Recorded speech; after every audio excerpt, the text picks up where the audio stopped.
కర్నూలు జిల్లా కోడుమూరులో నిబంధనలకు విరుద్ధంగా లింగ నిర్ధారణ పరీక్ష నిర్వహిస్తున్న బాషా నర్సింగ్ హోమ్ ను అధికారులు సీజ్ చేశారు.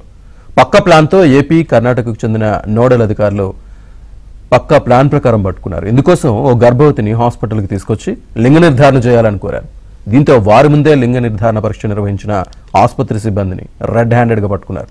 వైద్య పరీక్షల కోసం ఇక్కడికి రావద్దని సూచించారు.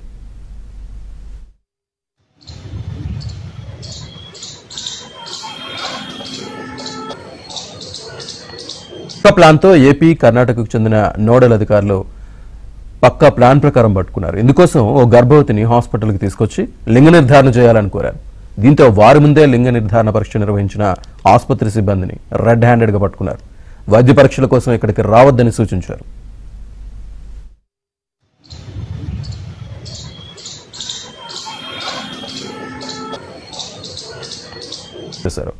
పక్క ప్లాన్ తో ఏపీ, కర్ణాటకకు చెందిన నోడల్ అధికారులు పక్క ప్లాన్ ప్రకారం పట్టుకున్నారు. ఇందుకోసం ఓ గర్భవతిని హాస్పిటల్కి తీసుకొచ్చి లింగ నిర్ధారణ చేయాలని కోరారు. దీంతో వారి ముందే లింగ నిర్ధారణ పరీక్ష నిర్వహించిన ఆసుపత్రి సిబ్బందిని రెడ్ హ్యాండెడ్ గా పట్టుకున్నారు. వైద్య పరీక్షల కోసం ఇక్కడికి రావద్దని సూచించారు.